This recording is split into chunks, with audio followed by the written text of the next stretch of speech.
આગળ વાત કરીએ જમ્મુ કાશ્મીરના બારામુલ્લામાં વાદળ ફાટ્યા બાદ પૂર જેવી સ્થિતિ જોવા મળી રહી છે। રસ્તા પરથી પાણીનો ધસમસતો પ્રવાહ વહેતો જોવા મળ્યો, જેના કારણે લોકોની અવરજવર સંપૂર્ણપણે ઠપ થઈ ચૂકી છે।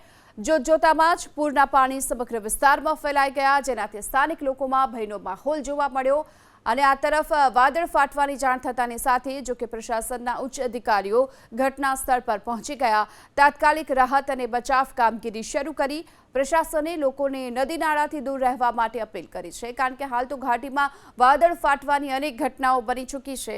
આ સાથે જ કુલગામના નંદી માર્ગ ઉપર વાદળ ફાટવાથી અફરાતફરી મચી ગઈ। એક સાથે એટલું બધું પાણી આવી ગયું કે એક મોટો વિસ્તાર નદીમાં જ ફેરવાઈ ગયો। જેવું વાદળ ફાટ્યું, વાવાઝોડા જેવી સ્થિતિ પણ સર્જાઈ હતી। તેજ પવન ફૂંકાયો, ભારે વરસાદ શરૂ થયો, જેનાથી પરિસ્થિતિ પણ વધુ વિકરાળ બની ચૂકી હતી। જો કે સદભાગ્યે કોઈ જાનહાનિના સમાચાર નથી।